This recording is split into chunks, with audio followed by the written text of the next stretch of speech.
What's going on, everybody? Eric Lindquist here at Stokastic on the Stokastic YouTube channel, coming to you with Week 8 DraftKings Reignmakers. Hit that like button for me as we begin. Obviously, I'm happy to do this one because I have some exciting stuff to share from the Reignmaker streets. Your boy won the core contest last week. First out of 31,000 entries, more than 31,000 entries there in the core contest. I'm a little bit devastated because it's only for $1,000. The week before, it was $100,000 in the same exact core contest. So, win on the right week. That's the first moral of the story. But the second thing is, I win $1,000, but I get to keep these cards, and I get to play them the rest of the year still. So I have lots of opportunity to make some money. Now, we're going to talk about how I went about doing some things to win that contest. That's going to be the fun beginning of this video.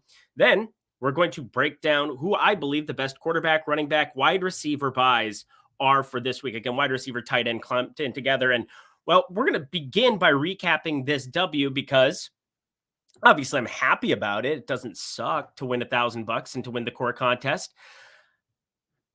Right here, your boy had quite a few, and well, not quite a few. I mean, I had less than I normally have there because I had so many in the Thursday to Monday contest. I really like swapping in those ones, but ended up having a number of lineups here. And obviously I get to keep these cards rocking till the next week, but Lamar Jackson, Jahmyr Gibbs, Amon-Ra St. Brown, Mark Andrews, and then we're going to talk about this Travis Kelce piece because he was not in the original lineup. In fact, this is the late swap that I preach all the time. And I'm excited that it came to fruition in some kind of a capacity. Again, $1,000 win. I'm fortunate enough in DFS where I've had a 100K NBA win. I've had multiple, 5-figure wins. But this $1,000 one is really, really fun to me because it's a reminder of staying alert on top of news. And plus, winning $1,000 with cards that have utility throughout the entire season to possibly win hundreds more dollars with the same cards. I mean, I've basically paid for my entire DraftKings set that I have here for the core contest and the rare contest that I play by hitting the $1,000, by winning a couple contests there. Now, UFC, I've got some elite cards that, obviously I'm going to be utilizing in the next couple of weeks here before the end of the season. And these NFL ones, they're going to wrap over into January, February. Hopefully we have some playoff cards here. And I think all 5 of these cards have amazing utility coming up to those playoffs. So when the end of the year comes, I'll be able to keep these cards, be able to fire them up in the playoffs, and that's some extra utility. So rather than just playing your DFS contest, where it'd be fun to win $1,000, but it's not like you get to carry over those players into another week. You get to do exactly that in Reignmakers. So it's a fun deal. But here is what happened on Sunday. And I had a great start here. I was keeping track of things as it was going along. I don't think this ended up being the final tally, 37.8. Was this game over yet? 27.6. Yeah, it basically was over at that point in time, 22.3. All right. So I had Keenan Allen as the card that I had down here because in our stochastic projections, which you can get over at the NFL tab, you go to projections here and you go to DraftKings Reignmakers NFL projections, the last tab there. That's what I use for the market valuations. We do point per dollar. And then I basically just sorted it by projection. And I saw, this week it's Tyreek Hill, Lamar Jackson, Jalen Hurts. Last week, it was Keenan Allen who was the top projected player for the main slate, which is obviously what I was playing there, that core contest for the main slate, the 10-11 gamer that it was. But I had that piece, Keenan Allen, but I looked ahead of me, and there was only one person who was ahead of me in the standings, 42. There was nobody really else in the top 100 that had a card still active that I was remotely worried about. Or, I think the top 100, we were the only 2 that still had an active card remaining. Lamar Jackson, Mark Andrews, I game stacked that. That's one way of putting your cards together when you get them in packs that hey, you don't have to just play the highest raw projected game. If a game shoots out, you got Jahmyr Gibbs and Amon-Ra St. Brown getting tons of volume in come from behind mode. There were only 6 points scored by them in that spot, but you got 9 receptions for Gibbs. You got 13 receptions for St. Brown, tons of targets. You got the touchdown for Gibbs, his first in the NFL. That was fun, but it's not like Gibbs was the highest projected running back. He was a popular DFS play, and I didn't even necessarily like him for regular DFS because I thought he was going to be more popular than what he ended up being. A reminder to trust our ownership projections, by the way. But ahead of me was this lineup. By Lawler, Bill Lawler. I apologize. Again, this is not simply to go out of my way. I'm not making fun of you. I'm not saying you did anything wrong, because you play your cards and sometimes things get jumbled up. Sometimes you accidentally put a player that you didn't mean to in one spot. And if he had Downs moved up to this wide receiver spot, I wouldn't have made the pivot that I did. If he had Waller, in the wide receiver tight end spot, because again, you have 5 cards: quarterback, running back, wide receiver / tight end, and then flex. If this had been there and Waller had been there, I would have kept Keenan Allen. I would have kept him as the play. I said that ahead of time, but knowing that it was the wide receiver spot that was open, the only choice I had was to go buy Travis Kelce. Travis Kelce was the second highest projected player that we had in the projections for the main slate.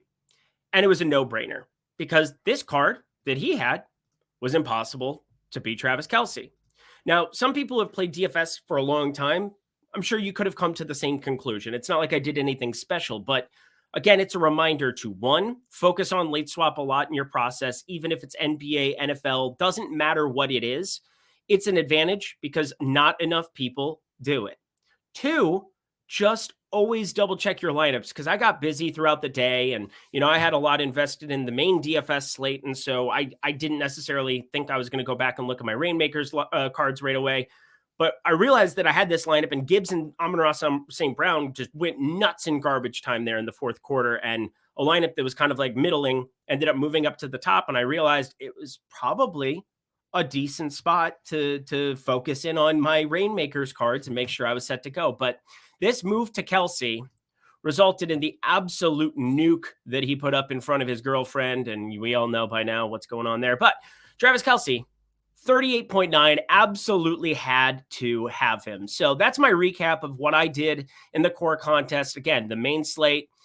You can jump into these core contests at the lobby. And if you haven't signed up for your free pack, go down below, go fire that thing up. If you're watching this on X, I'll probably put it down in a link below as well. But talking through the recap, there's obviously UFC. PGA Tour is off this week. UFC is actually off too, but they have the cards that are available for you here. Love the UFC product here for Reignmakers. But of course, we're talking football. You want to know the plays. You want to see who I like. It doesn't matter what your name is, but let's start with a couple of the superstars. Who's my favorite superstar to get to here on the week? And obviously last week, it was nice to have Lamar Jackson come to fruition. You practice what you preach. For the most part, I am looking at getting the running back and the wide receiver as the guys. Oh, I built out a ton of lineups already. Let me I'm going to just X out all my lineups for this week ahead of time so that we can have more to talk about. You can see some of the cards that I have. I'm going to have to put these back together. But you know what? Such is life. This is the price you pay for doing something correctly. There you go. We're almost to the end of our boarding walk. All right, this is the single entry. Let's talk about it from the single entry board, because I do like to put some of these cards together. And it's not that Mecole Hardman is somebody that I'm looking at playing. Mecole Hardman has a late start time. Again, you want to have some of these cards. And one guy that I bought a ton of when that news came down, 14 editions of it? Mecole Hardman, because now he's playing a lot of late games for the Kansas City Denver spot. They want to show Kansas City off in the afternoon. They always have a lot of afternoon games. So it's partially a schedule thing, and that comes to fruition here, where you can go and swipe and see. There they are. There's a couple of other games there too. I simply have him in the flex spot for now, just to have as a placeholder, because I don't expect to be utilizing him here. I ended up having Jordan Addison as a standalone card, and I think we got to talk about him because he was a good buy, and it's why you want to play in some of those showdown slates, because sometimes you get utility in the showdown slate, and they'll play really well, and they'll emerge as the wide receiver one, and then everybody wants them the next week, and now they're too expensive. Play all the slates. All right, now we continue on our boarding walk. Here we are. From the quarterback perspective, Lamar Jackson, I'm obviously very, very fond of him. I don't know what it is. I feel like this has been something I've said on multiple NFL shows throughout the entire week, but I feel like this is a Gus Edwards, Justice Hill, disgusting type football game where Baltimore, unless Kyler Murray is going to suit up, then maybe I feel a little bit differently. But I feel like Baltimore does not want Lamar Jackson getting dinged up against a crappy Arizona team. They don't need to utilize him in the same way. I'm not saying don't go be you. Some injuries happen just by, trying to protect yourself or doing things that you shouldn't be doing, like taking it easy on certain plays. Hey, we're not going to call certain plays to put our quarterback in arm. We're not going to have him QB sneak at the one, even though it's Lamar Jackson. We're not going to have him. Well, there's not tush push in Baltimore, but basically, I just feel like this is going to be a Justice Hill, Gus Edwards spot where they don't have to do much against Arizona, especially if it's Dobbs out there. Brown, he started to fade a little bit here, even though he's very, very good still. Can't believe they haven't moved him. And then the Ertz thing, they just screwed up terribly. They should have traded him. Trey McBride going to be somebody for DFS you talk about. I will not be utilizing him at all here in the wide receiver tight end streets on Reignmakers. Again, play a lot of the best available. But at the quarterback position, if you have Lamar cards, he was my starter card because I thought that, that was just a cool pack to get. I wanted to try to see if I could get some Zay Flowers, get some Mark Andrews, some things of that nature. And obviously Lamar Jackson to Mark Andrews ended up being something that worked out very, very nicely. It's also a late game. And people know by now, it's not that you don't have exposure to the early games, but I do in single entry like to be the one person I feel like who's pivoting and swapping and doing things in a positive EV way, especially in like a core contest where the number of people probably late swapping is so low because it's just the one lineup. Whereas people have a portfolio lineups like I do or other people do in the Rainmaker streets, you're actively swapping. You're actively thinking about stuff more so, I think. Anyway, Lamar Jackson, he's still somebody that I will be utilizing. You have the cards, you play them, especially it's not like I can trade Lamar Jackson and he's a starter card. That stays in your portfolio forever and ever and ever, ever and ever, ever. But Joe Burrow, friends, this is a buy, $6.10.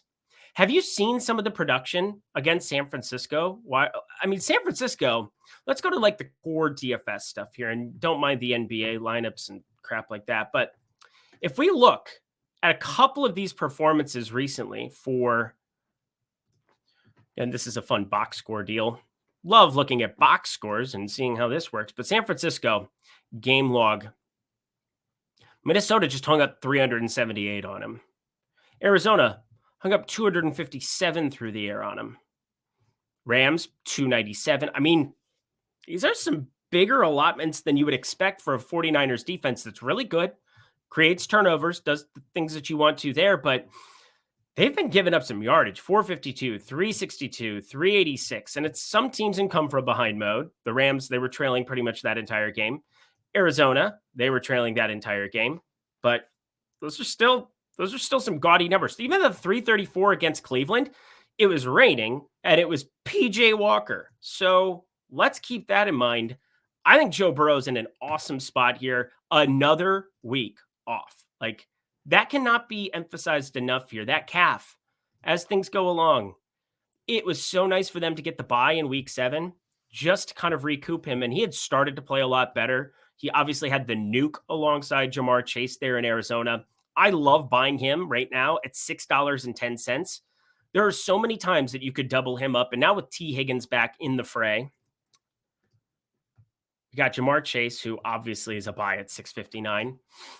And we've got Higgins, is very cheap, $2.19. There's going to be a slate between now and the end of the season, barring health, of course, where these three are in a winning lineup on Reignmakers. You can just signed, sealed, delivered, I'm yours. Take that one to the bank. Lindy's leans, likes, and locks, if you will. Shout out Odd Shopper. Shout out my life.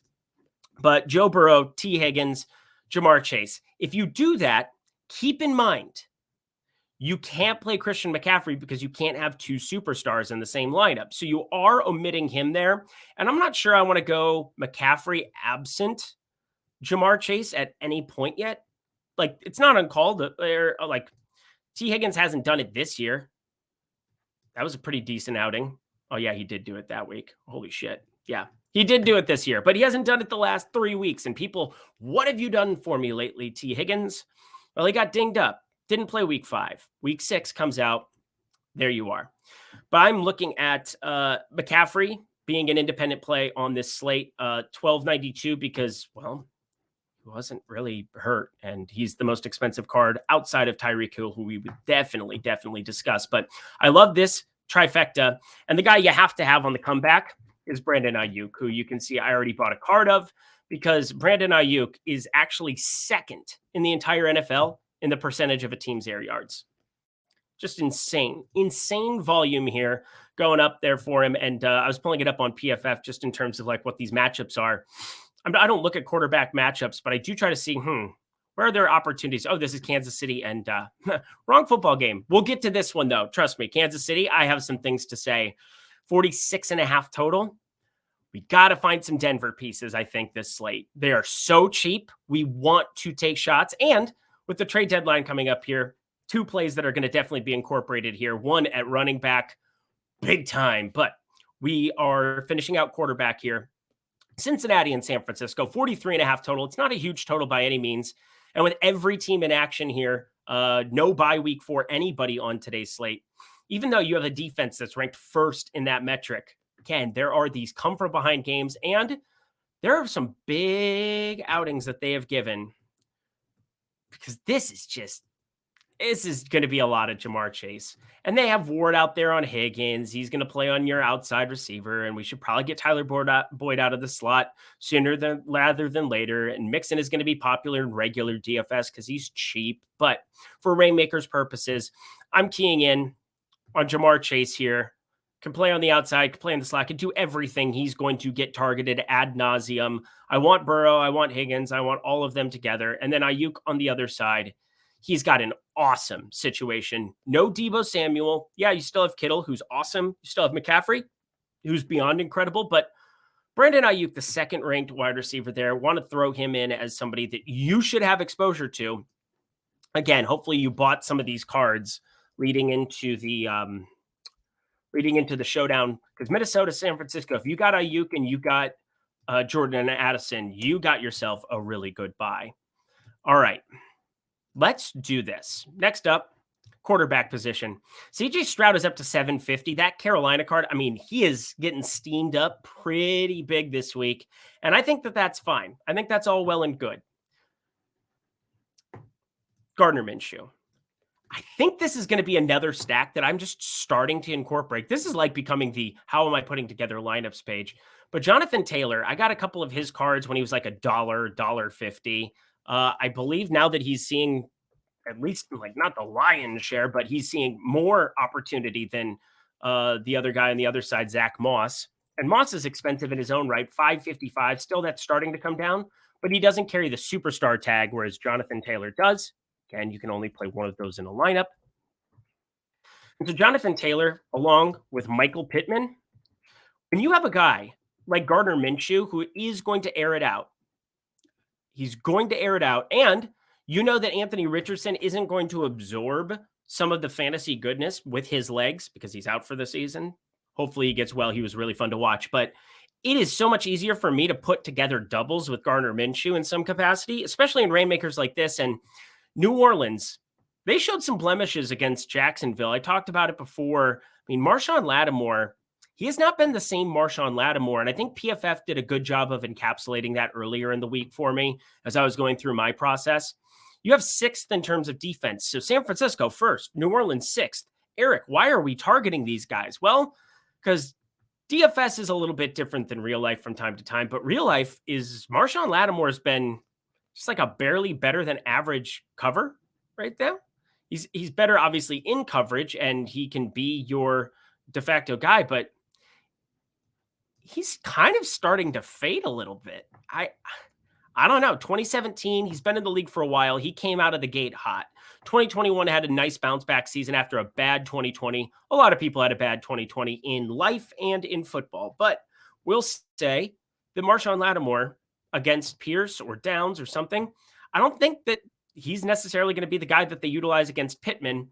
Now, this is always really, really noisy to just see the matchups here because a cornerback is only going to see a specific wide receiver at tops like a 70% amount of the time. It's a very overblown thing, although there are guys like Jair Alexander against Jordan Addison that make me a little bit uncomfortable here. So we're going to just throw that out into the universe. Looking at the summary, lot of my process begins with who are the main pieces in terms of injury news where I might be able to find some leverage over top of the field in a lot of things. Now, news comes out and such, but in Rainmakers, people will react to the news when it happens as opposed to buying cards for information that hasn't come out yet. And this is another big one where Tyrann Mathieu, I think he plays again, but he didn't look very good last week. He looked hobbled, and that was one of my big stands that I had talked about for the Thursday to Monday slate and then playing some Thursday night cards. I thought there was a pretty good chance that we got like a Christian Kirk breakout. Oh, I mean, he's broken out a couple of times here now, but a number of those guys. And then Demario Davis, questionable again, both of them on the injury report. I'm going to be paying attention to practice here on Friday. I don't think I've seen their injury report. I saw Robert Woods got ruled out, so that's going to change one thing for me at the wide receiver position because Nico Collins, we're just going to get all of him in all the land. But as I look at the board here for Rainmakers purposes, I think this triple against New Orleans has such an easy run back that we're going to buy right frickin' now. Which leads us into, come on. Not even available right now. Okay, never mind. Well, that's cool.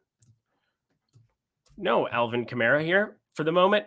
Chris Olave, I have a Michael Thomas. I think Rashid Shaheed, if you have a card, like he's a great dart because he is the deep threat. Maybe he catches 2 deep ones and you've got a huge piece of contrarianism, but I don't think you need to force that. I just really like Gardner Minshew alongside these two because in terms of like a low popularity stack, there's only so many Gardner Minshews that exist in the world. There weren't that many editions of him that were on the marketplace before, and we can go to the player's card and look at that at some point in time. But as it stands right now, like that one, can we get Derek Carr out of here? Can we just get Derek Carr out of here? Anyway, you don't care about that. Last quarterback to throw in. So I like the expensive one. That's $6 for Mr. Again, you have Trevor Lawrence dinged up. You got Stafford. You got everything else. So you got Joe Burrow, $6.10. You've got Gardner Minshew at $4.55. One card that I think is going to be underutilized this week is this one. Sam Darnold, $3.25. Huge news, Brock Purdy. I ended up buying these when that news came out that he was in concussion protocol. Just got a couple of cards to kind of mix in. Made sure that I just practiced what I preached. Get a couple of these cards and get yourself set up for success. This is going to be something that I'm actually going to do in my life. We just saw it with Derek Carr on that game that I've just got done talking about, the Jacksonville-New Orleans game. Captain Checkdown. Sam Darnold and Christian McCaffrey, you go back to their Carolina days.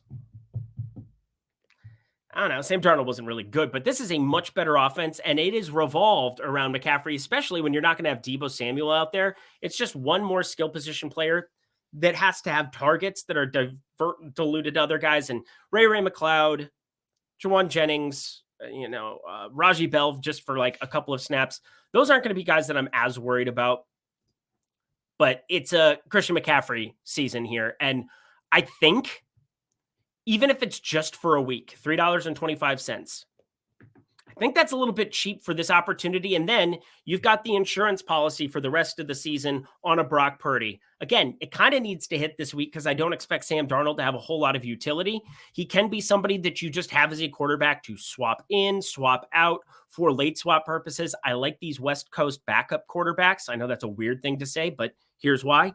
You can just put them into placeholder lineups, and if position players go off earlier in those games, then you put in a quarterback. You buy a quarterback in the afternoon. And if they don't, you just keep the dead lineup because it's going to be $0 anyway. So screw it. If you completely nuke it, I'm going to buy somebody better than Sam Darnold to play in this lineup. But in the event that nobody goes completely nuts in the early session, I think Sam Darnold to Christian McCaffrey has a chance because McCaffrey, anytime he's going to be with a quarterback who's going to check it down to him 9-10 times, which is definitely a possibility in this spot against Cincinnati, I am interested. So there you go. Those are the 3 quarterbacks. McCaffrey, he is the obvious buy. If you're going to buy one guy at the running back position for this week, as you can see here, it's McCaffrey. Kamara's up to 83.50. Where did that happen? Okay, because there's none of the cores. That's what it is. I was wondering because I had sold him in an elite one at a high point here. A lot of people wanted Kamara, and I get it because he's getting checked down to like crazy. I'm going to have to revisit that. Man, I sold him at like $70. I can't believe he's up to 82.10. Okay. For the rare piece. It's interesting tidbit there. All right. So if you're going to get one quarterback or one running back period that's expensive, you're going to buy Christian McCaffrey. You're going to play Christian McCaffrey, period. End of story. He's got unquestioned upside here at the running back position. And as we're working through this main slate, we did get news that Mostert's going to be good to go today on Friday.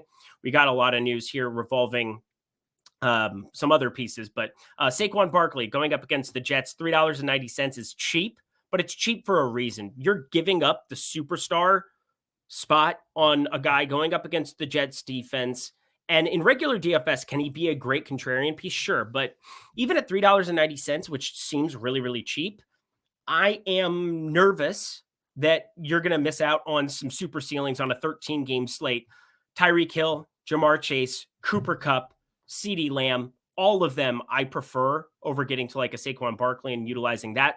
So out of the spends, there's a reason he's $12.92. He puts up crazy amount of fantasy points.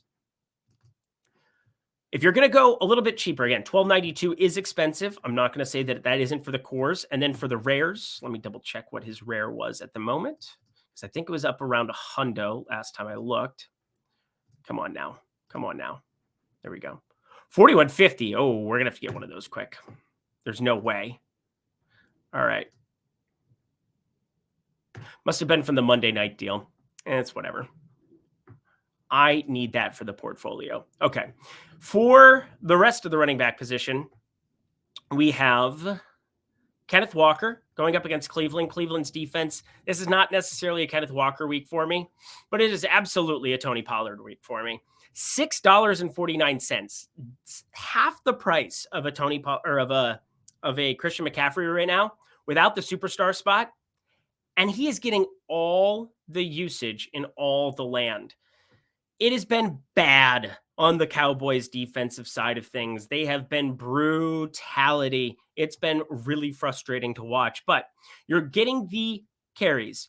This was an absolute blowout, not even something that we even need to talk about. And the New England one, that was a blowout. We don't even need to talk about it. Week 1 blowout, still got enough there. But look at these more competitive games. The Jets game, 25 opportunities. Actually, total 33 opportunities when you count the 8 targets over here. 23-3 against Arizona in that surprising loss.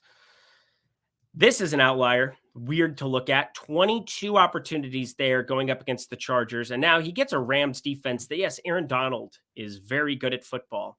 But we're working through this. They are 6-point favorites at home. They've got that defense. We know Micah Parsons is going to be out there.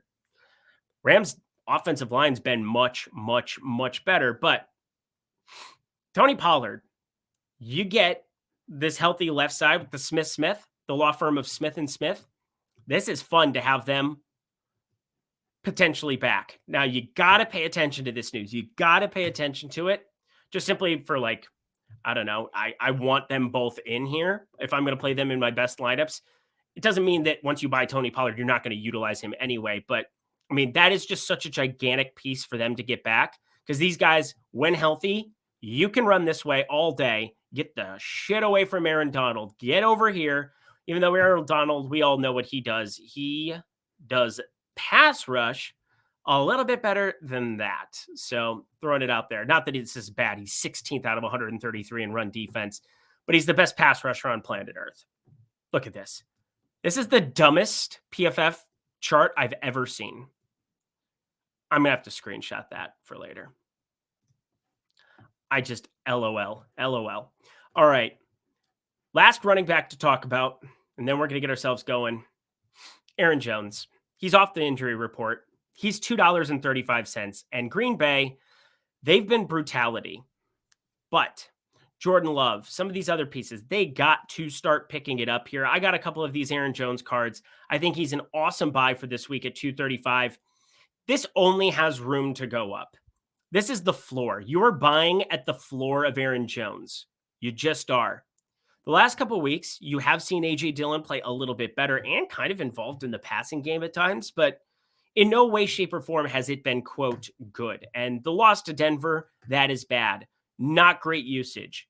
But they were talking about keeping him limited and getting him geared up. But now that he's off the injury report, I'm not saying that he's just going to get 80% of snaps or something, but this price is basically priced in for him to play like a 50-50 timeshare, and that is not realistic for with him and Dylan going forward. So buy Aaron Jones against my Vikings now. All right, smash that like button for me. We're going to do wide receiver. We just hit the half-hour mark, so we're going to get ourselves going. See ya. But wide receiver, my favorite plays to get to, of course, Tyreek Hill. This is a ceiling that you can't live without on this week. As you can see, I have him. He's going to be a standalone piece for me, somebody that I have in a lineup idea where I'm going to probably get a couple more of these. I'm going to see if people try to sell them low as we get closer to kickoff. I'll be on live before lock, but hey, in the top right corner, trying to buy people who don't want to have exposure to a player who could get hurt. It's like, yo, put them in your lineup, silly people. Silly people. But I will definitely have some Tyreek Hill interest here. That's for sure. And always, it's okay if you sell cards in the early session of games when you have like an afternoon session like this that have some decent targets.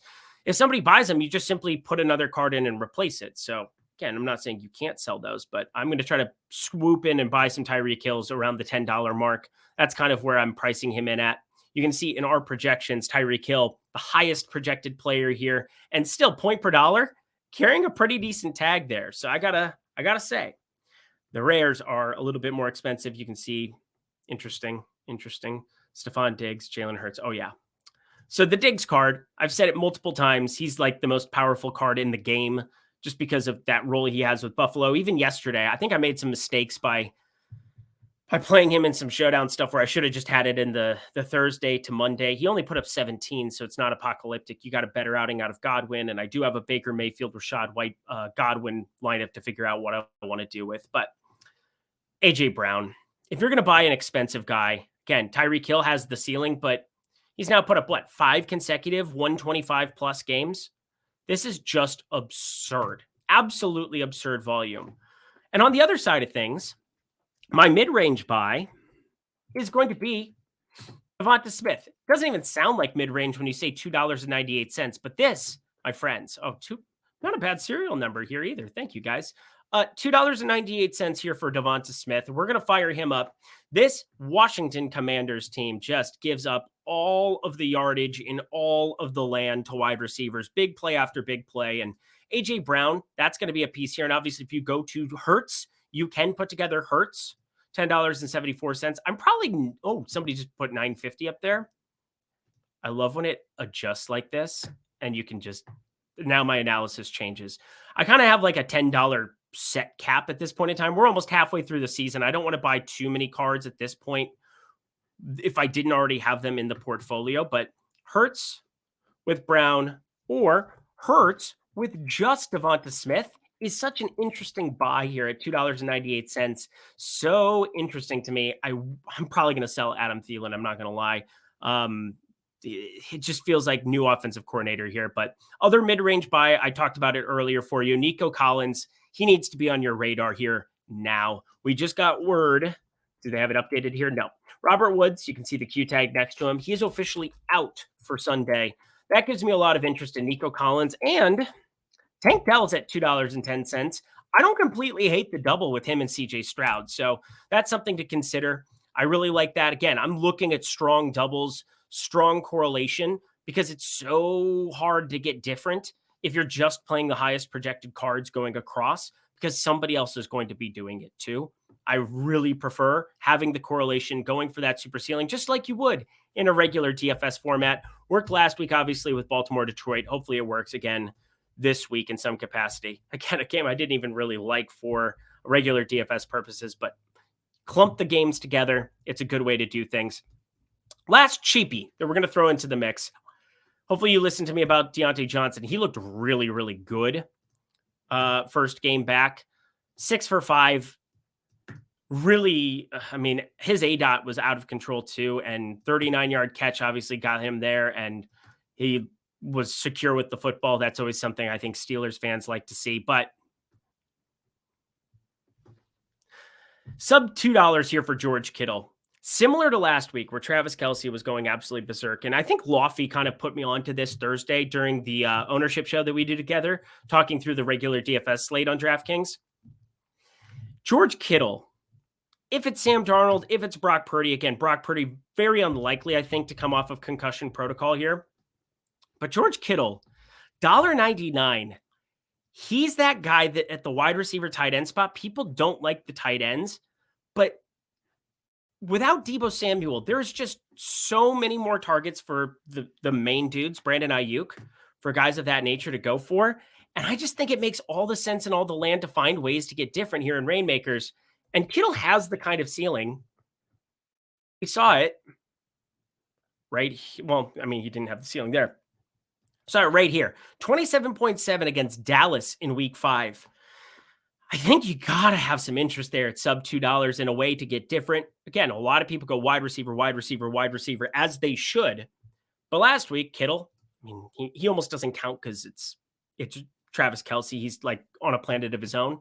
But at sub $2, it would not surprise me if George Kittle goes nuclear. And it's a San Francisco team that you got to like their opportunity of not just getting to the playoffs, but extending into the playoffs. There were a lot of teams, a team to win the Super Bowl. So it makes sense that this is a card for less than $2, has a ton of utility from now until potentially February. So want to throw it out there. George Kittle, last guy to throw into the mix. And then when you're playing Thursday through Monday, like I love to do, George Kittle, he's going to be a piece of the slate, especially when Kansas City eventually goes on a bye. I don't think they've had theirs yet, but eventually goes on a bye where George Kittle will have more utility for a contest like that because, well, you remove Kelce off a slate and it's like it's a whole new world. So that does it for me, guys. A little bit longer than normal, but wanted to give you the recap on how I took down the W. Again, practicing what I preach, giving you exactly what I do. Haters gonna hate, baby. Haters gonna hate. But here, putting in that work for you here on the Reignmakers Show. Smash that like button for me. Also, get your free pack down below. Really good stuff here at Reignmakers. That's really all I got. Don't forget to play in some of these showdown slates too. Lots of slates going on here. And then next week, we're going to be talking Frankfurt, Germany. I don't have a good... I have no German accent. My brain can't even comprehend it. Until next time, friends, I'm Eric Lindquist. Best of luck in the Reignmaker streets for week 8 in the NFL.